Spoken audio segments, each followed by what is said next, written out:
Pawan Kalyan Ali combination box office దగ్గర super hit combination అనే సంగతి అందరికీ తెలిసిందే. కొన్నేళ్ల క్రితం వరకు పవన్ ఆలీ మధ్య సత్సంబంధాలున్న వేర్వేరు కారణాల వల్ల ప్రస్తుతం పరిస్థితులు పూర్తిగా మారిపోయాయి.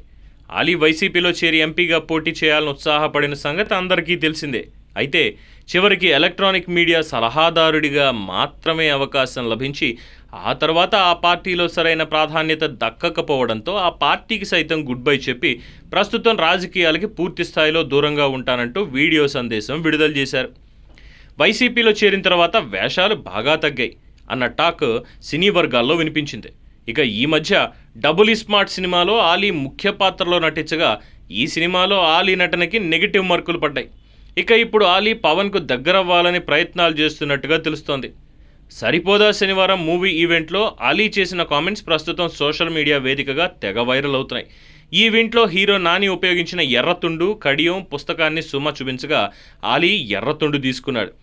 ఆ ఎర్రతుండుకు ఓ స్పెషాలిటీ ఉందని, ఆ స్పెషాలిటీ ఏంటో వాళ్ళకి తెలుసు అంటూ పవన్ కళ్యాణ్ గుర్తుకు వచ్చేలా ఆలీ కామెంట్స్ చేశారు. ఈ ఎర్ర రక్తం మన శరీరంలో ఉంటే దానికి పవర్ ఎక్కువ అని ఆలీ పేర్కొన్నారు. ఖుషి డైరెక్టర్ సూర్య అంటూ, ఓజీ నిర్మాత దానయ్య అంటూ పవన్ సినిమాల పేర్లు గుర్తు చేస్తూ ఆలీ కామెంట్స్ చేసి వార్తల్లో నిలిచారు. ఆలీ పవన్ కళ్యాణ్పై అభిమానాన్ని ఈ విధంగా చాటుకోవడాన్ని ఎంత మెచ్చుకున్నా తక్కువేనని చెప్పొచ్చు. ఆలీ రాబోయే రోజుల్లో మరిన్ని ఆఫర్లను సొంతం చేసుకొని మరిన్ని విజయాల్ని ఖాతాలో వేసుకోవాలని ఫ్యాన్స్ ఫీల్ అవుతున్నారు. ఆలీ సరైన పాత్రలను ఎంచుకుంటే ఆయనకి మరిన్ని విజయాలు దక్కడం కష్టం కాదని అభిమానులు అభిప్రాయం వ్యక్తం చేస్తున్నారు.